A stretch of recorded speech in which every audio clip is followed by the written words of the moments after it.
Let's start with this topic. Poisson's and Laplace's equation complete. Round up lessons of part 1. What problem are we even solving? Let's start with a picture. Imagine a valley, hills, dips, slopes everywhere. If I told you the height at every single point in that valley, you could immediately tell me the slope at any point too. Right? Steep hill equals big slope and flat ground equals zero slope. Electric fields work the same way. There is a quantity called electric potential. Think of it like height in our valley analogy, and there's electric field. Think of it like slope of the height is changing and in which direction Poisson's and Laplace's equations are just rules connecting this height to what's causing the hills and depths in the first place. Height to the hills and what's causing hills and dips. So the electric charge. That's the whole goal today. Link potential, field and charges into one tidy equation. The three ingredients that we need: ingredient 1, electric field, electric potential and charge density. I know it, so I'm not going to read. You can read if you want to. So part 3, connecting E and B, the slope relationship. Here's a fact you may already know. No, I don't. It's a standard quotable result. We don't need to rederive it today, so we are just going to memorize this. Is it? Let's unpack the symbol. This reads as grad V or gradient of V. Analogy time. Imagine you're standing on a hillside with a ball. If you let the ball go, it rolls downhill in the direction where the height drops fastest. The gradient or grad V is just a mathematical way of pointing in the direction where V increases fastest and how steep that increase is. The electric field points the opposite way. The electric field points the opposite way from high potential to low potential. That's the minus sign in the equation. So just like the ball naturally rolls from high ground to low ground, positive charges naturally get pushed from high potential to low potential. In plain words, the electric field is just downhill slope of the potential. So electric field is just downhill slope of potentials. Okay, kind of makes sense. Part 4, the other ingredients: Gauss law, differential form. You already know Gauss's law in its integral form. We did it in other video. The one involving a closed surface and flux.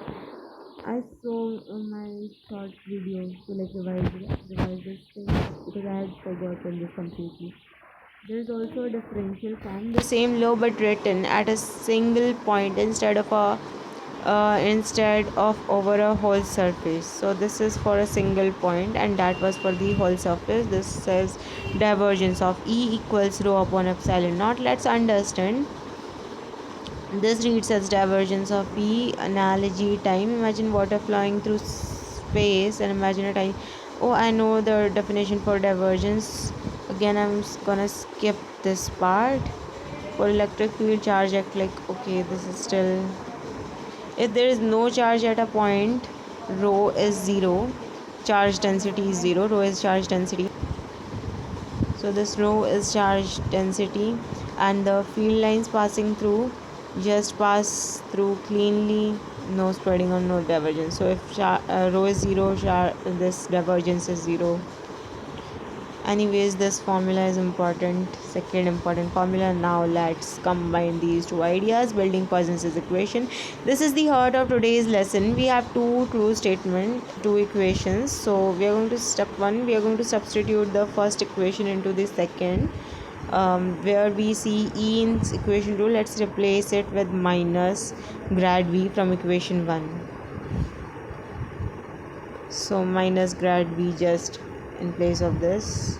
We now have this. Pull the minus sign out front. The minus sign is just a constant multiplying everything, so we can pull it outside. Now we have this divergence of gradient of V equals rho upon epsilon naught. Simplifying this part, here's a small but important idea. We have divergence of gradient.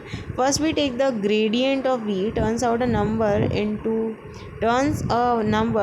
a vector, the slope arrow. Then we take divergence of that, turns the vector back into number, how much it's spreading. This combination, divergence of gradient, is common enough in physics and maths that it's given its own name and symbol, the Laplacian. So this symbol is the Laplacian. This means divergence of gradient. Okay, so Laplacian V. This is very weird. Like, what a name. Think of this like this.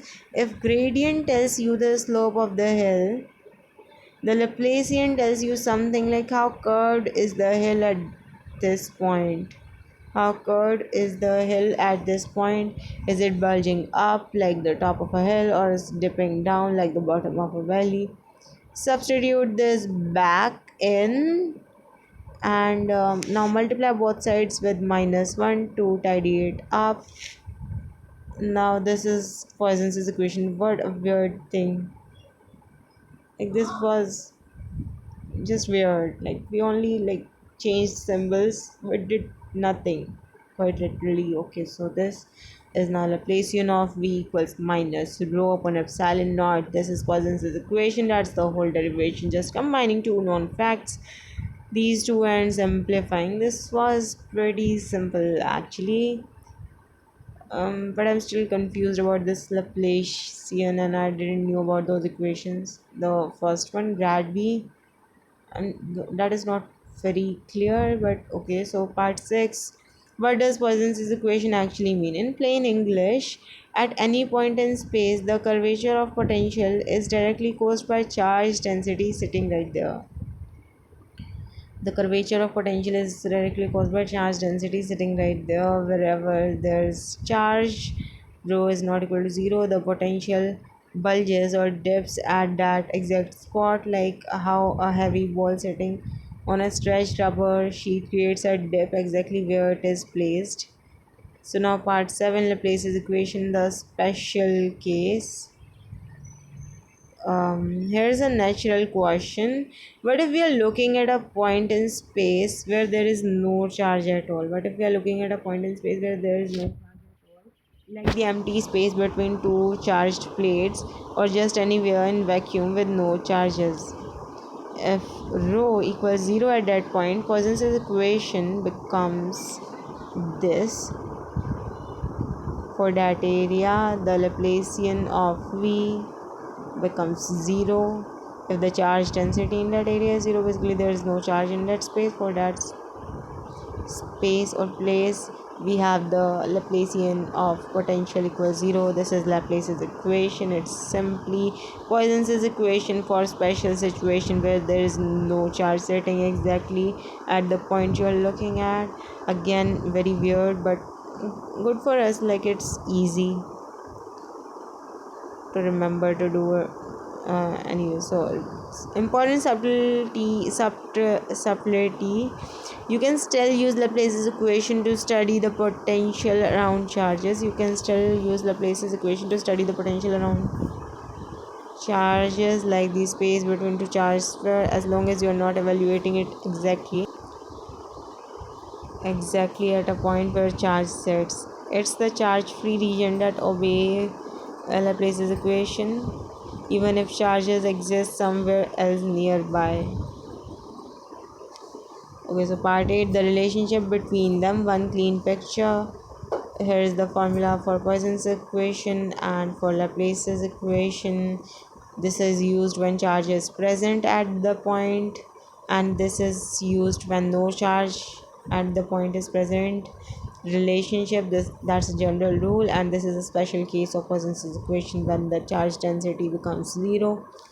Analogy to wrap it up, Poisson's equation says wherever there's a rock or charge sitting on the rubber sheet, expect a dip curvature exactly there proportional to the rock's weight. Laplace's equation says in the empty stretch of rubber sheet where there is no rock,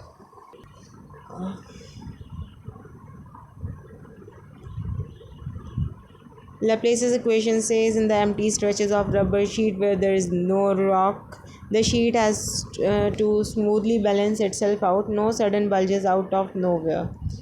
Part 9, a typical exam question, work through. So the question is to prove that the point at which potential is this contains no charge.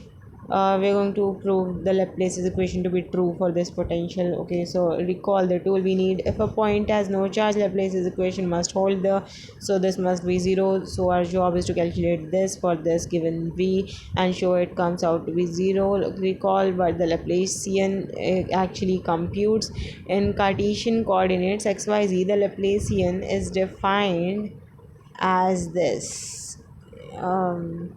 Okay, in Cartesian coordinates, the Laplacian is defined as this. I don't know.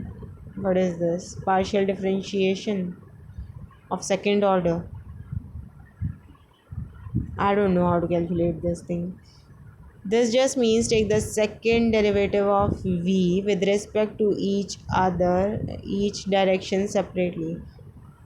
A second derivative of v with respect to each direction separately, then add them all up. So I would need to memorize this equation or read more about it, for which I don't have time. So step 3, find the first derivative with respect to x.